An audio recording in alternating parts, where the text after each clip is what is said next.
गौरव Tiwari India के सबसे बड़े पैरानॉर्मल इन्वेस्टिगेटर थे।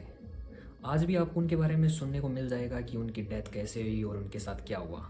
और उनके ऊपर यहाँ तक कई टीवी सीरीज़, वेब सीरीज़ भी बन चुकी है। हाल ही में बे नाम से वेब सीरीज़ आई है उनके ऊपर, जो लोगों को काफ़ी पसंद आई है। वो उन्हीं की लाइफ के ऊपर थी। आज हम उसी लास्ट केस के बारे में बात करने वाले हैं, जो गौरव तिवारी का लास्ट केस बन के रह गया। उस केस के बाद ही गौरव तिवारी की डेथ हो गई थी। तो ऐसा उस केस में उनके साथ क्या हुआ था और वो क्यों परेशान रहने लगे थे। तो अब गौरव तिवारी रोज़ की तरह ही अपने ऑफिस में बैठकर जो अपने केसेस थे उनके ऊपर कुछ इन्फॉर्मेशन चेक कर रहे थे। लगभग उस टाइम रात के 11-12 बज रहे होंगे। तो गौरव तिवारी के पास एक कॉल आता है और सामने से एक पर्सन बहुत ही डरी हुई आवाज़ में घबराहट के साथ बोलता है कि इंडियन पैरा नॉर्मल सोसाइटी से बात कर रहे हैं क्या, मुझे गौरव तिवारी से जल्दी बात करवा दीजिए। तो गौरव तिवारी बोलते हैं कि आप शांत होइए और पहले बताइए कि आपके साथ क्या हुआ है।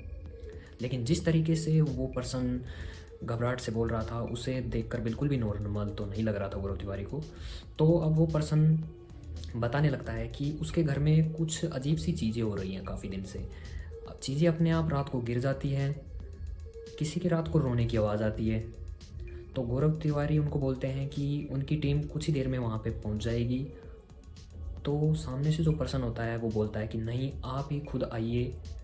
लेकिन गौरव तिवारी मना कर देते हैं, क्योंकि उन दिनों में गौरव तिवारी की तबीयत कुछ ठीक नहीं थी। वो लेकिन जो अब उस पर्सन ने उनको बताया, इसे सुनने के बाद गौरव तिवारी खुद उस जगह पर जाने का फैसला करते हैं। तो वो सुनने के बाद आपको भी लगेगा कि कुछ तो वहाँ पे नॉर्मल नहीं था।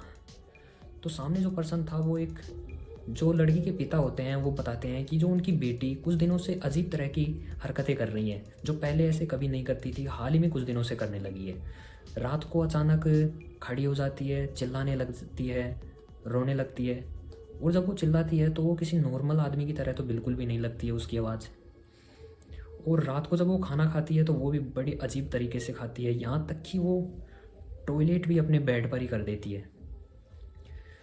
अब ये चीज़ें सुनकर गौरव तिवारी को बिल्कुल भी नॉर्मल नहीं लग रहा था कि वहाँ पर कुछ अलग तो है। तो इसके बाद गौरव तिवारी वहाँ पर जाने का फैसला करते हैं। अब गौरव तिवारी अपनी टीम के साथ नीचे जाते हैं और जैसे ही कार में बैठते हैं तो गौरव तिवारी बिल्कुल जैसे पजेस्ड हो गए हों ऐसे लग रहे थे। तो उनकी टीम के किसी मेंबर ने उनसे पूछा कि सर, आपकी तबीयत ठीक नहीं है तो आप यहाँ पे रेस्ट कर सकते हैं। लेकिन गौरव तिवारी ने बिल्कुल नॉर्मल तरीके से आंसर किया कि नहीं, मैं बिल्कुल ठीक हूँ। लेकिन ऐसा बिल्कुल भी नहीं था, जैसे वो कुछ अंदर ही अंदर छुपा रहे हों। इसके बाद गौरव तिवारी अपनी टीम के साथ उस लोकेशन पर पहुंचते हैं। अब जैसे ही वो वहाँ पे पहुंचते हैं, उस घर के बाहर उन्हें अजीब तरीके से वाइब आ रही थी, जैसे कुछ तो यहाँ पे एबनॉर्मल है, कुछ नेगेटिव एनर्जी जैसा। इसके बाद गौरव तिवारी ऊपर जाते हैं घर में, तो गेट खोलते हैं उस लड़की के पिता।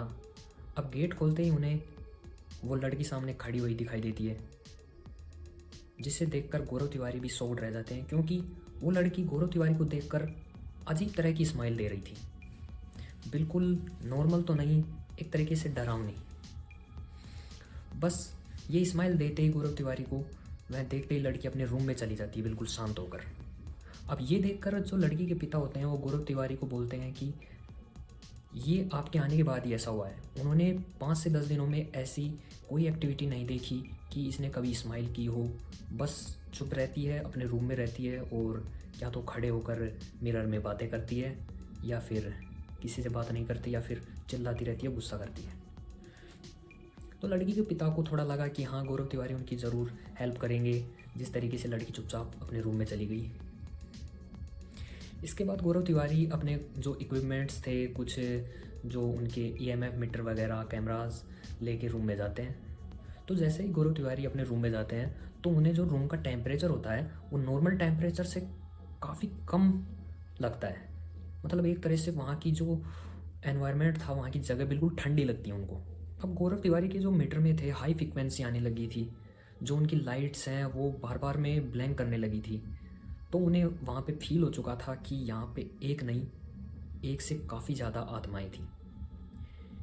इसके बाद गौरव तिवारी लड़की से जब पूछते हैं, जब उसे बात करने की कोशिश करते हैं, तो लड़की ज़ोर ज़ोर से हंसने लगती है और सिर्फ एक बात बोलती है कि यहाँ पर तुम मेरे लिए नहीं, किसी और के लिए आए हो। और जो उसकी आवाज़ थी वो नॉर्मल बिल्कुल भी नहीं लग रही थी। ऐसे लग रहा था कि जैसे कोई और बोल रहा है उसके पीछे से। और गौरव तिवारी को भी वहाँ पे अजीब सा फील होने लगा, जैसे उसके पीछे कोई खड़ा है और कुछ प्रेशर है उसके पीछे। गौरव तिवारी फिर से उस लड़की को बोलते हैं कि जो भी है वो इस लड़की को और इस फैमिली को परेशान मत करो, मैं गौरव तिवारी हूँ, मेरे से बात करो, तुम्हें जो भी प्रॉब्लम है मैं तुम्हारी हेल्प करूँगा। इसके बाद लड़की नॉर्मल हो जाती है बिल्कुल, और उससे पहले एक चीज़ बोलती है कि वो तुम्हें नहीं छोड़ेगा। अब ये सुनकर गौरव तिवारी बड़े हैरान हो जाते हैं। इसके बाद वो वहाँ से वापस लौट जाते हैं।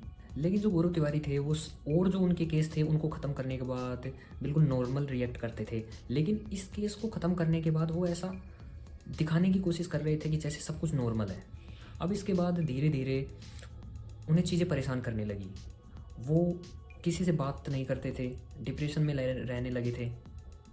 जब उनके टीम मेंबर उनसे पूछते थे कि सब ठीक है, तो वो उस केस के बारे में भी यहाँ तक कि कुछ बातें नहीं करते थे, क्योंकि उस रूम में सिर्फ वो अकेले गए थे। उनके साथ क्या हुआ था वो किसी को नहीं पता। इसके बाद फैमिली से वो कुछ इस केस के बारे में डिस्कस करते हैं कि इस केस के बाद उनके साथ कुछ अजीब सी चीज़ें हो रही हैं। रात को जैसे उनको नींद भी नहीं आती थी, जैसे उन्हें कोई देख रहा है, उनका पीछा कर रहा है। जब वो बाथरूम में नहाने जाते तो उन्हें अजीब तरीके का दबाव सा महसूस होता, जैसे कोई उनको खींचने की कोशिश कर रहा है। लेकिन फैमिली वालों ने भी इस पर ध्यान नहीं दिया। उन्हें लगा कि 2-3 दिन से गौरव तिवारी सो नहीं पा रहे थे, तो इस वजह से डिप्रेशन और टेंशन की वजह से ऐसा हो रहा होगा। लेकिन यहाँ आता है उनकी ज़िंदगी का सबसे आखिरी दिन और ख़राब दिन।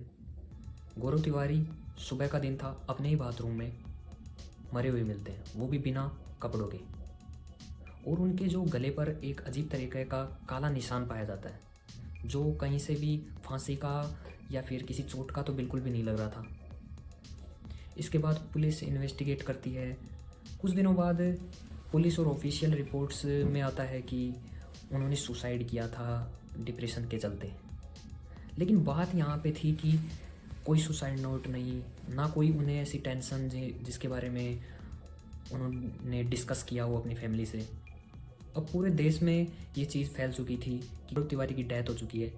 लेकिन जो उनके फैंस थे और जो उनके साथ के मेंबर थे वो इसे सुसाइड तो बिल्कुल भी नहीं मान रहे थे।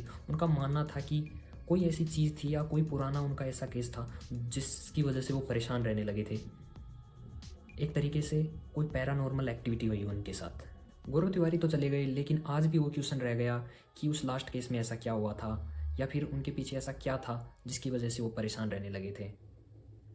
तो इसी के साथ वीडियो को ख़त्म करते हैं। आपको क्या लगता है कमेंट में ज़रूर बता के जाना कि गौरव तिवारी के साथ ऐसा क्या हुआ था। और ऐसी हॉरर स्टोरीज़ के लिए आप मेरे चैनल को सब्सक्राइब कर लीजिए।